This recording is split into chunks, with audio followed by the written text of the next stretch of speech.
اللہ الرحمن الرحیم الحمد للہ رب العالمین وبہ نستعین وصلی اللہ وسلم علی سید الانبیاء والمرسلین وعلی آلہ واصحابہ اجمعین ومن تبعہم باحسان الی یوم الدین، اما بعد۔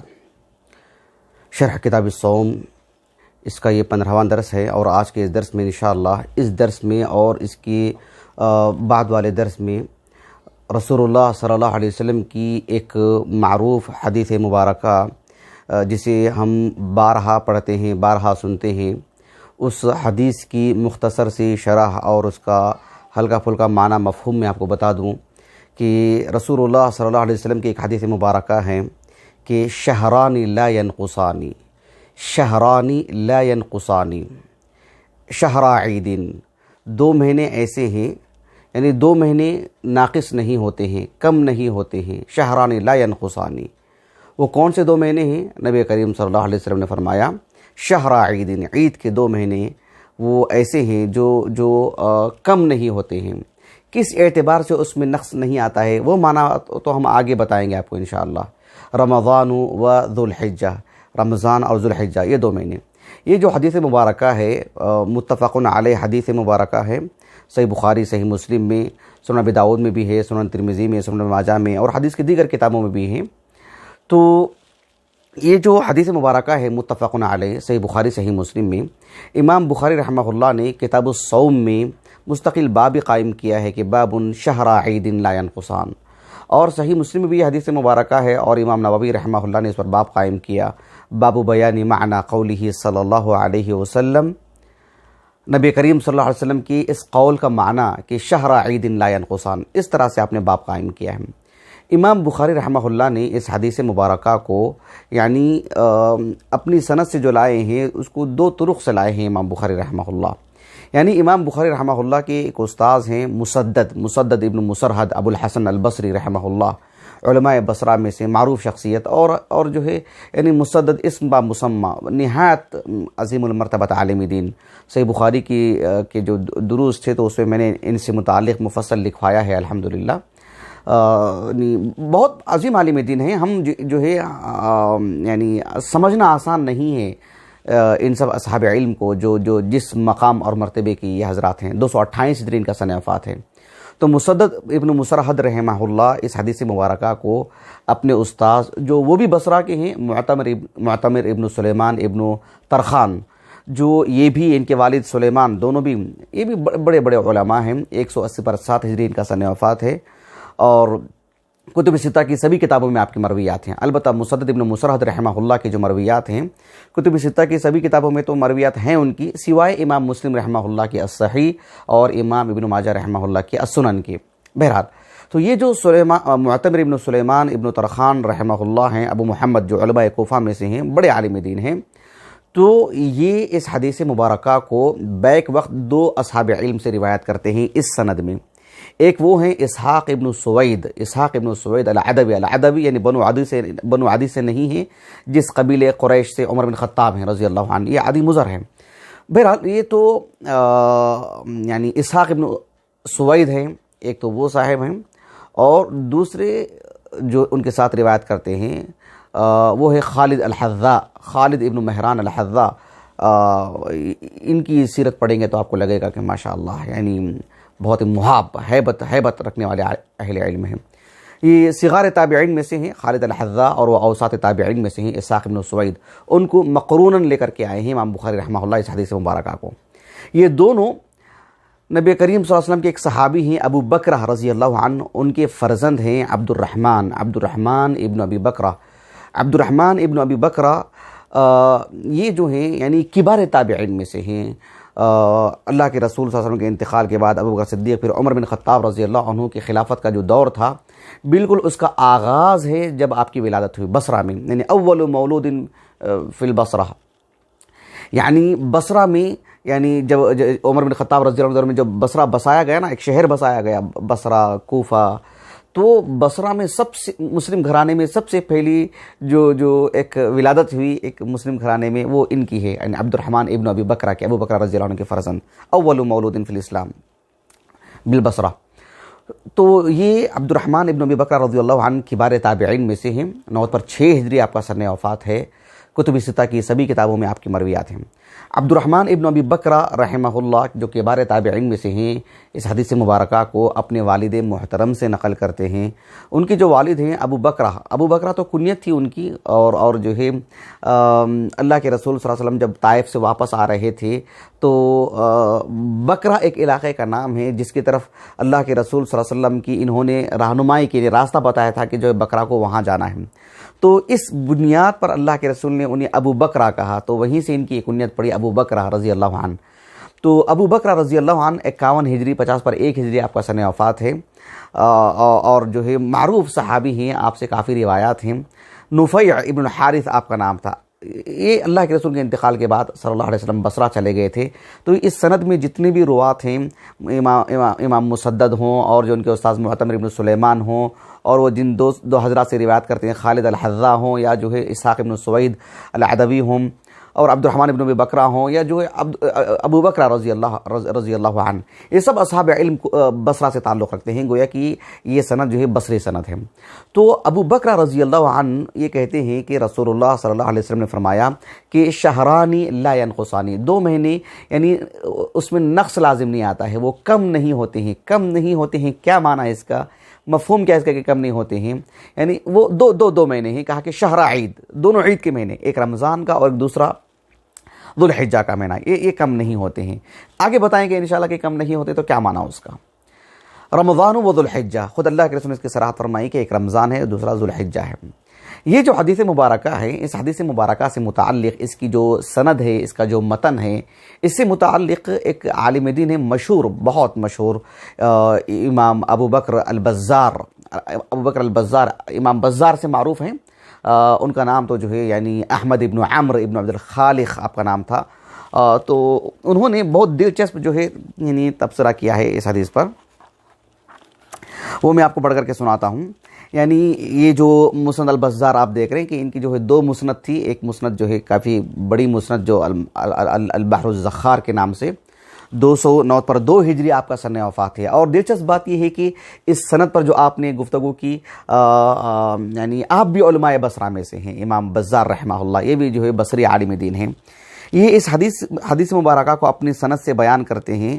اپنی سند سے بیان کرنے کے بعد یعنی امام ابو بکر البزار رحمہ اللہ کہتے ہیں وَهَذَا الْكَلَامُ، انہوں نے 3 باتیں کی، کہا کہ وَهَذَا الْكَلَامُ لَا نَعْلَمُ أَحَدًا رَوَاهُ عَنِ النَّبِيِّ صلی اللہ علیہ وسلم أحسن إسنادا من ابی بکرہ، یعنی انہوں نے کہا کہ نبی کریم صلی اللہ علیہ وسلم سے یہ جو حدیث ہمیں ملتی ہے کہ سے ابو بکرہ رضی اللہ عنہ سے، جس سند سے ابو بکرہ رضی اللہ عنہ تک جو اسانید ہمیں ملتی ہیں، کہا کہ دیگر صحابہ سے بھی احادیث مروی ہیں، لیکن سب سے بہترین اسانید جو یعنی جس میں کوئی غبار نہ ہو، جس میں ضعف نہ ہو، کلام نہ ہو، اس طرح کے جو اسانید ہیں وہ ابو بکرہ رضی اللہ عنہ کے طریق سے ہمیں ملتی ہیں۔ یہ ایک بات آپ نے کہی۔ دوسری بات یعنی میں آپ کو یہ سمجھانا چاہ رہا ہوں کہ امام بخاری رحمہ اللہ نے جن اسانید سے یہ حدیث مبارکہ لائے ہیں، اس کی استنادی قوت اور اس کی متن کی جو خوبی یہ بتا رہے ہیں۔ دیکھیے، ایک تو یہ بات ہوئی سند سے متعلق، دوسری بات انہوں نے کہا کہ علی انی لا اعلم رواہ احد بهذا اللفظ الا ابو بکرہ، یعنی یہ جو حدیث کے جو الفاظ ہیں کہ شہران لا ینقصانی، شہر عید، رمضان و ذوالحجہ، یہ جو حدیث کے جو الفاظ، متن کے جو الفاظ ہیں، یہ الفاظ بھی اس خوبی کے ساتھ جو ابو بکرہ رضی اللہ عنہ سے ہمیں جو ہے منقول ہوئے، اللہ کے رسول سے کسی اور صحابی سے ہمیں منقول نہیں ہوئے ہیں ان جیسے الفاظ۔ ہاں، غیر ابی بکرہ وقد روی عن غیر ابی بکرہ نحو کلامہ بغیر لفظہ، ابو بکرہ رضی اللہ عنہ کے علاوہ دیگر صحابہ سے بھی جو ہے اس سے ملتی جلتی روایات ملتی ہیں، لیکن ان جیسے الفاظ جو ہے مطلب صرف ابو بکرہ رضی اللہ عنہ سے ہمیں ملے ہیں۔ گویا کہ سند اور متن ہر 2 اعتبار سے آپ نے کلام کیا کہ ہر 2 اعتبار سے یہ سب سے احسن، یعنی احسن اسنادا و متنا، یہ معنی اس کا، ابو بکرہ رضی اللہ عنہ سے ہی سب سے بہترین سند اور جو ہے متن جو اللہ کے رسول کا ہمیں ملا ہے وہ انہی سے۔ آخری بات آپ نے یہ کہی کہ وَرَوَاهُ عَنْ عَبْدِ الرَّحْمَنِ ابن ابی بکرہ جماعۃ، یعنی حافظ عراقی رحمہ اللہ نے بھی اس بات کو کہا ہے، میں حافظ عراقی رحمہ اللہ کی کتاب وہاں پر رکھ کر آ گیا ہوں۔ تو انہوں نے بھی اس بات کی وضاحت کی کہ اس حدیث مبارکہ کو جو ابو بکر رضی اللہ عنہ نے اللہ کے رسول سے سنا ہے صلی اللہ علیہ وسلم، ابو بکر رضی اللہ عنہ سے اس حدیث کو سننے والے صرف ان کے فرزند ہیں۔ کون؟ عبد الرحمن ابن ابی بکرہ۔ عبد الرحمن ابن ابی بکرہ کے علاوہ کسی اور نے یعنی ان سے حدیث سنی ہو، ہمیں یہ جو ہے یہ چیز ہم تک منتقل نہیں ہوئی، اس کا ہمیں علم نہیں ہے۔ ایک بات، لیکن ابو بکر رضی اللہ عنہ کے جو فرزند ہیں عبد الرحمن سے روایت کرنے والے کافی اصحاب علم ہیں۔ ان ایک بڑی جماعت ہے جسے ابن حجر رحمہ اللہ نے فتح الباری میں ذکر کیا ہے، اور جو ہے خصوصیت کے ساتھ اتحاف الاحوذی میں آپ دیکھ سکتے ہیں کہ انہوں نے تو ان سبوں کے نام ذکر کیے ہیں اور کافی تفصیلی انہوں نے کام کیا ہے۔ تاہم مجھے یہ بتانا مقصود ہے جو امام ابو بکر البزار رحمہ اللہ کے حوالے سے، وہ یہ کہ عبد الرحمن ابن ابی بکر رضی اللہ رحمہ اللہ سے جتنے بھی اصحاب علم سنے ہیں، ان میں جن کو فوقیت حاصل ہے وہ ہے اسحاق ابن سوید، اور دوسرے ہیں خالد ابن مہران الحذاء، جن سے امام بخاری رحمہ اللہ لے کر کے آئے ہیں۔ یعنی صحیح بخاری کی استنادی قوت آپ معلوم کیجیے۔ تو دیکھیں یہاں پر یہ لکھتے ہیں کہ وَأَعْلَى مَنْ رَوَاهُ خَالِدٌ وَإِسْحَاقُ فَاقْتَصَرْنَا عَلَيْهِمَا دُونَ غَيْرِهِمَا، کہ عبد الرحمن ابن ابی بکرہ سے ایک بڑی جماعت نے اس حدیث کو نقل کیا ہے، لیکن ہم نے ان دونوں پر اکتفا کیا ہے۔ کیوں؟ اس لیے کہ جو ہے انہی کو فوقیت حاصل ہے دیگر پر۔ تو اس وجہ سے امام بخاری رحمہ اللہ نے کہ جو اپنی اسانید میں جو دم خم رکھتے ہیں ماشاءاللہ، اس کی وضاحت انہوں نے کی ہے ابو بکر البزار رحمہ اللہ نے۔ مجھے اس حدیث مبارکہ سے متعلق اس درس میں، یعنی یوں سمجھ لیجیے کہ اس نشست میں جو باتیں بتانی ہیں، وہ مجھے آپ کو 2 باتیں بتانی ہیں فی الحال۔ بقیہ باتیں انشاءاللہ اس حدیث کا معنی مفہوم کیا ہوگا مستقل ایک نشست میں آپ کے سامنے باتیں رکھوں گا۔ پہلی بات جو بتانی ہے وہ یہ تو اب تک کی بات جو باتیں تھیں وہ تو استنادی سند کے سے متعلق باتیں تھیں۔ اس کے متن سے متعلق، معنی مفہوم سے متعلق جو باتیں بتانی مقصود وہ یہ کہ نبی کریم صلی اللہ علیہ وسلم کی یہ جو حدیث مبارکہ ہے کہ شہرانی لا ینقصانی، 2 مہینے جو کم نہیں ہوتے ہیں، 2 مہینے ہی ناقص نہیں ہوتے ہیں۔ تو لا ینقصانی جو اس کی خبر دی جا رہی ہے کہ اس میں نقص نہیں آتا ہے، وہ کم نہیں ہوتے ہیں، جو رمضان اور ذوالحجہ ہے کم نہیں ہوتے ہیں۔ کیا معنی اس کا؟ کیا عدد کے اعتبار سے کم نہیں ہوتے ہیں؟ یعنی ہر سال جب بھی رمضان آئے گا، جب بھی ذوالحجہ آئے گا، 30 دن کا ہی یہ مہینہ رہے گا، یہ معنی اس کا ہے؟ یہ معنی تو قطعاً نہیں ہے اس کا، یہ معنی تو ہو ہی نہیں سکتا۔ حافظ ابن حجر رحمہ اللہ نے فتح الباری میں بڑی دلچسپ بات کی۔ آپ نے کہا کہ یہ معنی تو بالکل بھی نہیں ہو سکتا۔ یہ کیسے ہو سکتا ہے کہ انسان اپنی زندگی میں کتنے رمضان دیکھتا ہے؟ کیا وہ نہیں محسوس کرتا ہے کہ آج 30 اس مرتبہ 30 کا ہوا ہے، اس مرتبہ 29 کا ہوا ہے؟ پھر تو وہ حدیث کا معنی وہ ہو ہی نہیں سکتا کہ شہران لا ینقصان، 2 مہینے کم نہیں ہوتے ہیں، ناقص نہیں ہوتے ہیں، 2 مہینے ناقص نہیں ہوتے ہیں۔ کس اعتبار سے ناقص نہیں ہوتے ہیں؟ اس میں تو اس کی وضاحت نہیں ہے نا۔ عدد کے اعتبار سے ناقص نہیں ہوتے ہیں، یہ معنی تو بالکل بھی نہیں لے سکتے۔ کیوں نہیں لے سکتے؟ حافظ ابن حجر رحمہ اللہ نے کہا کہ وہ جو متفق علیہ حدیث ہے، امام بخاری اور امام مسلم کی جو ہے کتاب الصوم، کتاب الصیام میں، صحیح بخاری صحیح مسلم کی حدیث ابو ہریرہ رضی اللہ عنہ کہتے ہیں کہ آپ صلی اللہ علیہ وسلم نے فرمایا صوموا لرؤیتہ وافطروا لرؤیتہ فإن غبی علیکم فأکملوا عدۃ شعبان 30، کہ تم ہلال دیکھ کر کے روزہ رکھو، رمضان کا آغاز کرو اور ہلال دیکھ کر کے یعنی عید منائیے، شوال کا آغاز کیجیے۔ اگر شہرانی لا ینقصانی، 2 مہینے کم نہیں ہوتے ہیں، ناقص نہیں ہوتے ہیں، اگر یہ معنی ہے اس کا عدد سے تعلق ہے کہ رمضان کا مہینہ جو ہے 30 کا ہی ہوگا، عدد سے اگر اس کا تعلق ہوتا تو یہ بات کیوں کہی اللہ کے رسول نے صلی اللہ علیہ وسلم کہ ہلال دیکھ کر کے روزہ رکھو؟ یوں کہہ دینا چاہیے تھا کہ جو ہے مطلب یعنی اس کے تو 30 ہوتے ہی ہیں، اس میں تو ہلال دیکھنے کی ضرورت ہی نہیں ہے۔ یعنی رمضان کا مہینہ آ جائے تو اس میں ہلال سے تعلق رکھنے والی بات ہی نہ ہوگی، یہ بات صاف ہو جاتی۔ جبکہ ہلال کا تعلق جو ہے رمضان سے بھی ہے، شوال کا ہلال دیکھنا پڑے گا۔ تو یہ معنی تو بالکل بھی نہیں لے سکتے کہ جو ہے شہران لا ینقصان، 2 مہینے کم نہیں ہوتے ہیں، ناقص نہیں ہوتے ہیں۔ تو عدد کے اعتبار سے یہ معنی تو بالکل بھی نہیں لے سکتے۔ اگر یہ معنی لے لیں گے تو پھر رمضان کا جو مہینہ ہے وہ زندگی بھر کے لیے 30 دن کا ہی ہوگا، اس میں 29ویں دن ہلال دیکھنے کی حاجت ہی نہ ہوگی۔ یہ معنی کسی نے نہیں کہا، تو عدد سے اس کا تعلق نہیں ہے۔ پھر کس سے اس کا تعلق ہے اس کی وضاحت میں انشاءاللہ ہم آنے والی نشست میں کریں گے۔ دوسری بات جو مجھے اس نشست میں بتانی ہے وہ یہ کہ شارحین حدیث میں بعض اصحاب علم نے اس بات کی طرف رہنمائی کی ہے۔ مثال کے طور پر آپ دیکھیں بدر الدین العینی رحمہ اللہ، عین تاب ایک علاقہ ہے، وہاں ان کی ولادت ہوئی، وہیں کے ہیں وہ، اصلاً تو وہ حلب کے تھے، 762 ہجری سن وفات ہے اور 855 ہجری آپ کا سن وفات ہے. سن ولادت جو ہے مطلب 762 ہجری سن ولادت اور 852 ہجری سن وفات ہے. تو انہوں نے صحیح بخاری کی شرح کی. بدر الدین العینی رحمہ اللہ، محمود ابن احمد آپ کا نام ہے، محمود ابن احمد، عمدۃ القاری یہاں رکھی ہوئی ہے، عمدۃ القاری. اس میں انہوں نے اس بات کی طرف اشارہ کیا ہے. بات کیا ہے؟ انہوں نے کہا کہ نبی کریم صلی اللہ علیہ وسلم نے فرمایا کہ شہرانی لا ینقصانی، 2 مہینے ہیں کم نہیں ہوتے، 2 مہینے کم نہیں ہوتے، 2 مہینے ناقص نہیں ہوتے. کس اعتبار سے؟ وہ تو ہمارے فی الحال موضوع میں نہیں، اسے ہم آنے والی نشست میں رکھیں گے. لیکن اللہ کے رسول نے کہا صلی اللہ علیہ وسلم کہ شہرا عید لا ینقصان، عید کے 2 مہینے ہیں جو کم نہیں ہوتے ہیں، رمضان و ذوالحجہ، رمضان اور ذوالحجہ. اللہ کے رسول نے رمضان کیوں کہا؟ عید کے مہینے کو رمضان کا مہینہ کیوں کہا؟ یعنی عید تو شوال میں ہوتی ہے نا، 1 شوال کو. رمضان میں تو عید نہیں ہوتی ہے، شوال میں عید ہوتی ہے. تو اللہ کے رسول نے رمضان کیوں کہا؟ اس مناسبت سے اصحاب علم نے اس کا جواب دیا ہے. ایک قدیم عالم دین ہیں، ان کے حوالے سے اس کا جواب نقل کیا جاتا ہے، جو ابو بکر الاسرم ہیں رحمہ اللہ. ابو بکر الاسرم یہ نہایت قداور شخصیت ہیں.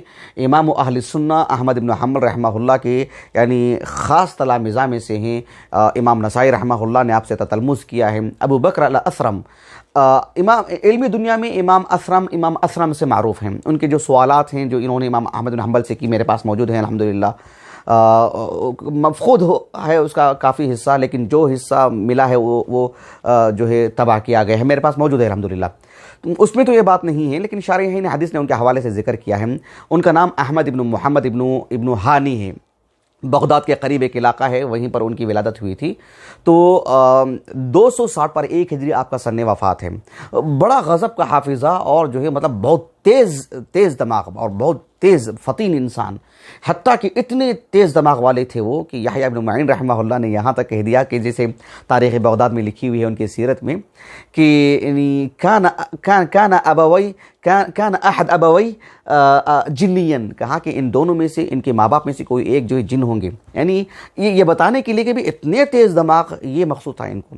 ابو بکر الاسرم اصل میں جو دانت جھڑ جاتے ہیں نا، دانت گر جاتے ہیں کسی بھی مناسبت سے، تو ان کو کہا جاتا ہے الاسرم. ان کا یہی معاملہ تھا کہ یہ تو میرے علم میں نہیں ہے. تو ابو بکر الاسرم رحمہ اللہ کے حوالے سے جواب نقل کیا جاتا ہے کہ انہوں نے 2 طرح کے جواب دیے.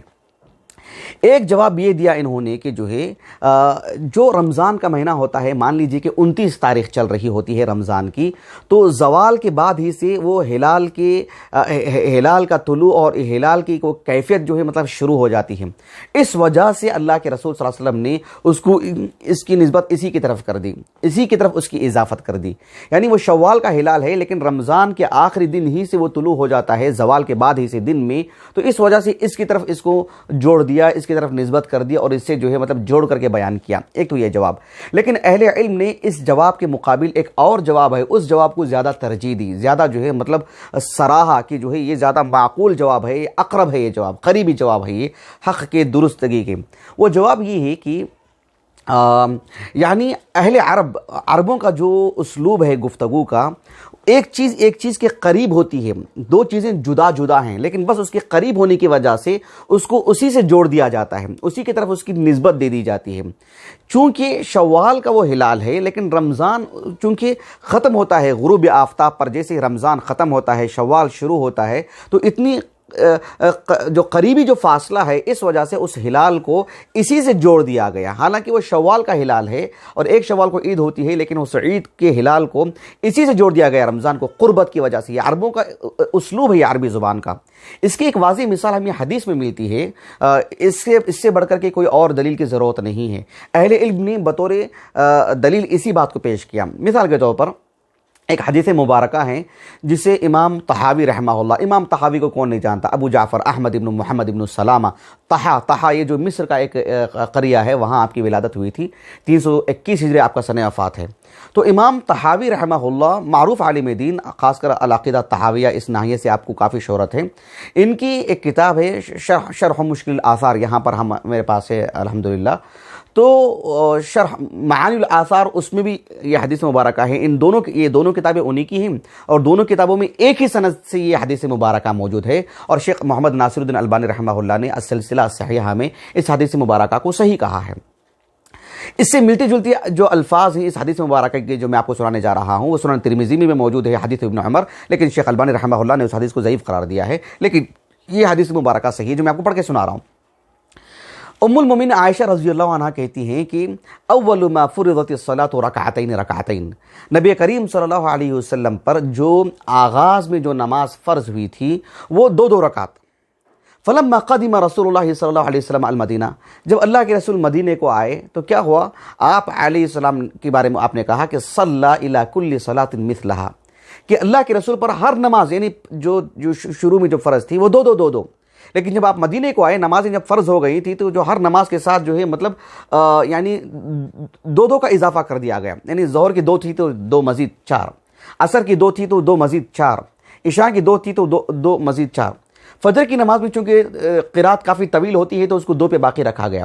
البتہ مغرب سے متعلق کیا کہا ام المومنین عائشہ نے, کہا کہ غیر المغرب, سوائے مغرب کی نماز کے. کیوں؟ کہا کہ فإنها وتر النہار, اس لیے کہ وہ دن کی وتر ہے. غور کیجئے آپ, یہ جو ہے وجہ شاہد ہے. یعنی صلاۃ الوتر ہم جو پڑھتے ہیں وہ رات میں تو پڑھتے ہیں نا, اور رات ہی کی تو نماز ہے وہ.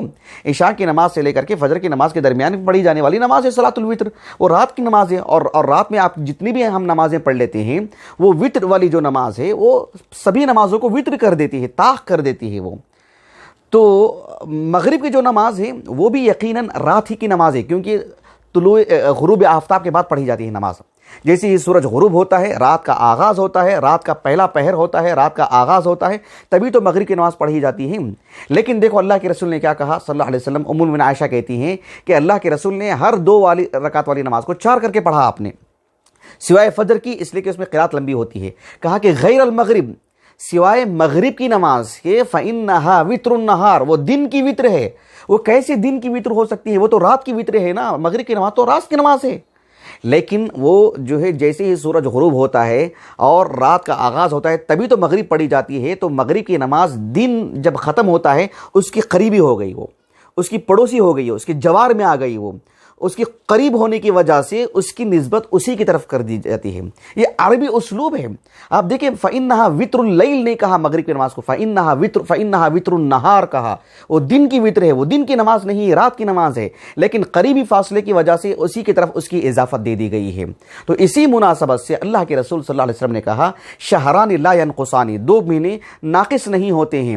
کس اعتبار سے, وہ آگے گفتگو کریں گے. کہا کہ شہر عیدین, یعنی عید کے 2 مہینے, رمضان و ذو الحجہ, شہر عید لا ینقصان, عید کے 2 مہینے ناقص نہیں ہوتے ہیں. ایک رمضان, ایک ذو الحجہ ہے, لیکن رمضان میں تو عید نہیں ہے نا, عید تو شوال میں ہے. لیکن جو ہلال ہے وہ رمضان کے قریب ہونے کی وجہ سے اس کی طرف نسبت دی گئی ہے. بس اس کی وضاحت مجھے مقصود تھی, ورنہ یہ شہر عید لا ینقصان اس میں نقص نہیں آتا ہے. انشاءاللہ میں مستقل ایک درس دوں گا ابھی اس پر, اور اس کی وضاحت کروں گا باذن اللہ تعالی کہ لا ینقصان کا کیا معنی ہے. اللہ رب العالمین سے دعا ہے کہ اللہ سبحانہ و تعالی ہمیں اللہ کے رسول کے احادیث مبارکہ کو صلی اللہ علیہ وسلم اس کو پڑھنے, سمجھنے, اسے اپنے عمل میں لانے, لوگوں میں پھیلانے, اس کی نشر و اشاعت کرنے, اس سے متعلق جو ہے دفاع کرنے, اللہ کا تقرب حاصل کرنے کے اللہ ہمیں سعادت نصیب فرمائے. سبحانک اللہم و بحمدک, اشہد ان لا الہ الا انت, استغفرک و اتوب الیک.